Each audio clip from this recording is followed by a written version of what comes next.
Hello and welcome back to the 401 Games Pro Tour Qualifier for Magic 2015. Right now we're in the semifinals with Stephen Dunnet and Daniel versus Daniel Yang. I'm Alex Neufeldt, joined by Nathan Moto Grinder Starke. How are you doing, Nate? I'm doing great. I'm excited. All right. So Steve's going to be on the play. We saw him earlier during our Swiss rounds, and judging from the looks of this, he's on a blue-white heroic deck, featuring such hits as Fabled Hero, a very splashable Hopeful Eidolon, Horizon Scholar, Memnonic Well, so he's, and a Sea God's Revenge. Alright, so he's definitely on the slightly slower end. And we've got Daniel on the left, who is playing red-black Minotaurs with double Kragma Warcaller, a Rageblood Shaman, 2 Borderland Minotaurs, and then a handful of other red and black aggressive cards to round out. Okay. It's 40. Cool. Steve will be on the play, so hopefully that'll help give him enough time to start deploying his sweet 6-drops and 5-drops that get back more 6-drops. Looks like neither player is mulliganing. Planes go. A Chrono Crusader. How many ways does he have to trigger that heroic? Well, he's got double coordinated assault, which is something that stood out to me just taking a quick look over his list. Looks like he doesn't have a ton of other ways to turn it on. Double Titan Strength and a Grizzly Transformation. He's also got a couple of bestow creatures, the Nyxborn Rollicker, the 1/1 bestow, which it looks like he's just casting for 1. Yeah. And Nyxborn Eidolon. So it looks like he kept a 1-lander on the draw, and is being punished for it. Steve's gone up to his 3rd land drop, the 1/3 standing strong against the small little triple 1/1s forming on Dan's side. Yeah, and if it looks like I get a glimpse of at least one of those Kragma Warcallers in Daniel's hand, so it's going to be a rough ride for Daniel if he can't find a second land. Yeah, looks like he's going to discard soon if he doesn't make a land drop. Steve looks like he has a few options he's mulling over.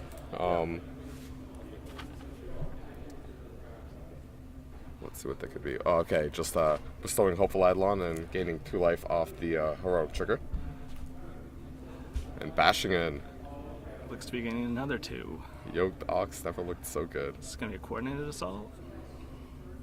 Oh, hello. 4 power first strike takes that down, leaving Steve with just a 1/1 first strike. Wow. I mean, a 1/1 lifelinker? And no life gain because of the first strike, which is probably key. Alright. No block from Dan, being dropped to a pretty healthy 19, and it's a non-bestowed Nyxborn Eidolon. It's a 2/1 for 2 with 5 bestow cost. Yeah, just getting cards out of his hand on the battlefield. I'm assuming the 2/1s probably are rarely going to be bestowed in Daniel's deck. How many lands is he playing? He's running 17 land, but I think he probably wants the cards out early. Yeah, especially with those Mental Lords you brought up earlier. Alright, we have it. We have a relatively small board, a lot of 1/1s and a lot of 2/1s. Alright, so bashes in for 5. Steve takes it, dropping to 14. I'm going to consider trading there with Deepwater Hypnotist. Yeah, maybe even Hopeful Eidolon, like cracks back, dropping down to 17, and raising himself back up to 15. Let's see, what could he go for here? Well, there's a reason not to trade with your Hopeful Eidolon. This is actually an underrated draft combo that I like, which is bestow creatures with Floodtide Serpent. When Floodtide Serpent attacks, you return an enchantment to your hand, allowing you to re-bestow your creatures. Yeah. But looks like that Eidolon's going to eat a Magma Jet. Which is a pretty good trade. So I'm assuming looking for some land for his Kragma Warcaller and any other 5-drops Daniel's got stuck in his hand. Keeps them both on top, so should be land. And in fact it is. Let's see, does he have anything to break through that 4-4 or Well, he has a Grizzly transformation, which is maybe what we're going to see here. yeah, on a Chrono Crusader or the 2-1? On the 2-1, it looks like. Yeah, because another 1-1 doesn't really do anything for him. Mm-hmm. Push through some damage, knocks Steve down to 13. And passes back. So now this is where things start getting interesting. Steve has a lot of underappreciated 6-drops, things like Thassa's Bounty, Sea God's Revenge, and Horizon Scholar, that now he's going to be able to start deploying because he's been able to reach the state of the game. Yeah, that's what makes me be interested that he didn't want to trade his Deepwater Hypnotist. Yeah. Yeah, when the quality of your 6-drops are just so high, it's like, all you want to do is buy time. So it looks like he's thinking about an attack here. I mean, I guess if you're not blocking with your Hypnotist, you should be attacking with it. Yeah. Or maybe he's regretting not blocking before, and he's like, I don't really want to attack, but... Yeah, because I think the Hypnotist's Inspired triggers, and it's not really going to affect the board. Yeah. So It's a very niche role player, isn't it? I think it's good in an aggressive blue-white deck. I mean, Yeah. it's just a 2-power 2-drop. I don't know if it's going to do as much for someone who's playing Mnemonic Walls, but you need 2-drops in this format, no matter how aggressive you are or how slow you are, I think. All right. So Dan bashes for 2 and deploys a 2-headed Cerberus. Does he have any more of those auras that give Intimidate in his deck? No, the transformation's the only one. All right. So I'm assuming he's just biding his time to deploy Minotaurs. Yeah. Unfortunately, he doesn't have many other Minotaurs in play right now. One thing he does have is he does have a singleton Mogus Marauder, which, coupled with if he has a Titan Strength or any boost for that 2-headed Cerberus, could be problematic for Steven. Yeah, but here we have a Sea God's Revenge. I don't know if this is going to be as effective as it normally is, just due to the low mana cost of Dan's board. Well, you almost can't see God's the Rollicker because it's better bestowed than on the board. Yeah. I mean, really all he's doing is essentially just bouncing the 2-1 Intimidate and biding some time. It's not a very aggressive Sea Gods, which are usually the best Sea Gods in my experience. Yeah, if you aren't doing it aggressively, it feels like you're just treading water. No pun intended. Yeah, and especially with how much quality haste creatures there are in red, it's not as effective here, but it does look like he's stabilized. Yeah, at 11. So 4 mana Cerberus. Did he cast, top 3 mountains there? Oh, and Crowing Crusader. Yeah, Chrono Crusader. They're always nice. What is this, turn 7 a Crowing Crusader? Yeah, it's, it's relevant. It's relevant. 1/1's the block. It's that warm feeling you get. Yeah. God, I remember playing that standard red deck with the Chrono Crusaders in it, and Dragon Mantles and Assaults, and drawing that on turn 4 when your opponent has Desecration Demon and they're about to cast a Grey Merchant. Just the worst. You can never go wrong with an upkeep Titan Strength. Yeah, that was a sweet feeling. I love Scry's ability to,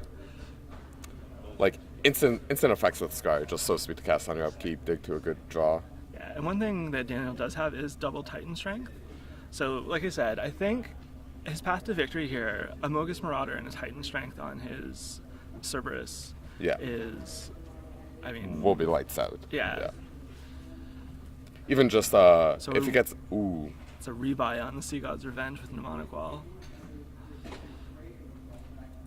And Ordeal of Heliod. Okay, this is, So it's actually just going to bounce the Ordeal, I think, in order to attack with Flood Tide.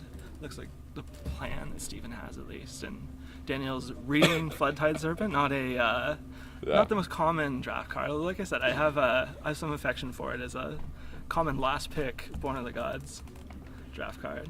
Using all the pieces of the Buffalo. Yeah, I mean... All pieces of the booster pack. That combined with a Stratus Walker, another draw card effect, and any of the blue heroic, especially the blue 1/4 tap, which I don't know if Steven has, but it's particularly effective. Yeah. Just tapping a different creature every turn and drawing a card is a pretty nice effect for just 2 mana. Unfortunately, he doesn't have any Wave Crash Tritons, but that would be nice to include in his deck. I think his... What was it? Matt from the quarterfinals. I think he had one in his deck. So it looks like Daniel's contemplating something at 3 mana. I can't really see his hand.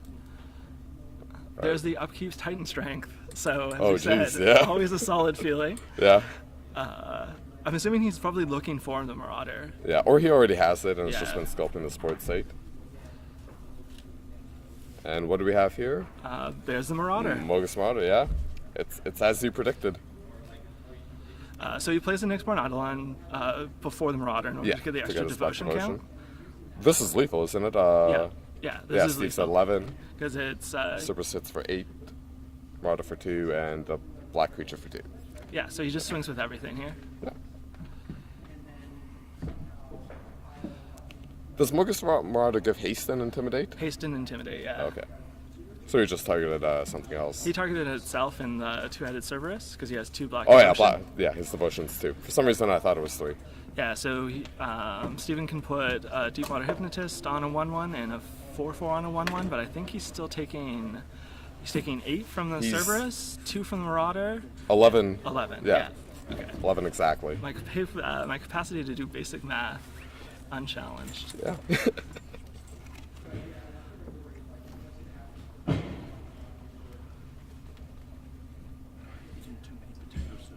Oh my god. Steven seems unbelieving. Yeah, it's like, what? How could I lose? I went Sea God's Revenge, but I'm not equal. Sea God's Revenge, no attacks. Like, wow. So he missed his second land drop for 2 turns, Yeah. and just because Steven couldn't put any pressure on him whatsoever, was able to take the match. I I mean think the game. Yeah, I think the key play there was the coordinated assault to kill the Setessan Battle Priest. Yeah. But I also do think not blocking with that Deepwater Hypnotist really ended up costing him. Mm-hmm. He would have had that Eidolon off the battlefield, so it couldn't have been Grizzly Transformationed or given Intimidate. Yeah. And he also, again, wouldn't have had a Deepwater Hypnotist, like sort of just floundering, no attacks, no blocks for And 3 he'd have been a turns. 12, right? Like that. I know it's being a bit results orientated, but you know every point counts, especially when your opponent's playing Titan Strength 2-headed Cerberus. Yeah, I mean, I think if you're planning on playing Thassa's Bounty, you want to be trading your 2 drops, not attacking with them. Yeah. But so does Steven have anything in his sideboard that's going to come in? Silent Artisan. It's pretty slim pickings. He's Griffin Dreamfinder. Nah, he doesn't really have anything worth bringing in. Like Sphinx's Disciple, that's the 5 mana 2/2. Yeah, with an Inspired, draw a card. Yeah, it's probably not fast enough here. Yeah. Yeah, it looks like he barely drafted enough playables. He might consider an Anvil Rod Raptor. 2/1 first strike is. Blanks every card played. Yeah. Can block a Mogus Marauder and a Intimidate. Yeah, like- So, yeah, could be. Yeah, trades a 2-headed Cerberus. It's. Well, he's clearly not afraid of playing overcosted cards, so. Yeah, like if you're playing 6 drops, like Raptor's practically it's like a low drop for him. That's right, it's turn 4. It's a 4 mana 2/1. Yeah, So. it's like a 2 drop. It blocks every 2 drop in Yeah. Daniel's deck that I can see. So Daniel's making some pretty disciplined choices. He has a Grey Merchant and a Freakus Cure that he's not playing because he's only playing 7 Swamps, which is I'm pretty impressed. That's very disciplined. I probably would have overreached and at least played the Cure, which I think is a really good card. But he is playing a Fated Conflagration, which is a triple red spell. So, Yeah. like I said, I'm pretty impressed with the discipline here. There, however, is not very much in his sideboard. He's got a Spark Jolt. This is probably not the matchup he wants for it. Yeah. And really not much else that it looks like he's probably going to bring in. Yeah, from what we heard, the draft was like, it was really hard for everyone to get the cards they needed, like a bit of a train wreck, low quality boosters, maybe some fighting over colors people shouldn't have been fighting over. So, yeah, most of the sideboards have been pretty thin. Well, it actually looks like there's a Mogus God of Slaughter, which I'm interested in if Daniel first picked that or not. Because if he did, he certainly managed to hold pretty true to red-black through his whole draft. Yeah. And also, he's being rewarded for not playing the Freakus Cure, because it's not overly effective against Steve's 4/4/0/4 6 drop. Like, I guess it trades with Breaching Hippocamp. Like, Or Anvil Rod Raptor. Yeah. Steven really wants to go deep. But, yeah, no, it's I might consider the Grey Merchant here. It's probably going to be slightly slower. Yeah. The extra bit of reach may be helpful. yeah, because you have to think like Steve's going to try to lower his deck, draw the game out more, and you're going to be dragged into the middle and late game unwillingly. So that's when you're going to want the reach from Grey Merchant, right? Yeah. Oh, I guess we'll see what Daniel decides. I didn't see him reaching for a sideboard at all. Yeah. I was also taking a look at his deck list. And Yeah, same here. The closest attention. So I'm excited to see Mogus God of Slaughter. I first pick it and always regret it. So I've played it in sealed. I think we were at that tournament, and it's just, like it does some damage sometimes. It's never what you want, right? That's always the problem with mechanics like Tribute or the Punisher mechanics is they always pick the effect that hurts them less, and you know. I think with Mogus in particular, you're really hurt by the putting yourself in two colors from pick one. Yeah. Red black's just not a color combination that I want to sort of force myself into. I like it quite a bit if it's open, but it's typically not the sort of color combination that you're looking to force in BTT. I've heard that like red apparently dries up in Theros when you're drafting, and black is really dry in BNG. So you're like. Yeah, you have that problem. You also just have the problem that a lot of your cards are pretty situational or underpowered unless you have enablers like the Minotaur Lords or the Kragma Warcaller, which Daniel does have. So, like I said, if you first pick that Mogus, he was rewarded for it for sure. Yeah, just. So land go, and land go. All right, so no one drops, no current Crusaders. And interesting, Daniel leads with a Swamp, which is, I'm assuming he's not usually looking to do, but maybe he did bring in a Cure if he's leading with Swamp. Yeah, and we have the oh geez, no 3 drop for Steven. That's not overly surprising considering his Yeah, but it looks like it's going to be, that's a Satyr Nicksmith, which is a 2/1 haste creature with Inspired. When it untaps, it creates a 3/1 haste creature. So this is going to get really difficult for Steven if he doesn't have a way to stabilize. Yeah, Steve drops to 16 from this attack, and oh wow, come on! Like, please play Anvil Rot Raptor. Anvil Rot Raptor, pretty good here. Yeah. Come on, one time. 2/1 first strike. Get in there. Is there anything you think Steven is looking to have? Anvil Rot Raptor. I'm not even joking anymore. The card's amazing in this matchup. Yeah, and I mean, there's a number of underrated playables. What's the 2/4 Great Heart? The Pillarfield Ox? Oh, okay. Yeah. So we see a defensive Sudden Storm, which is, I don't know why he's doing it here. I guess for the Scry?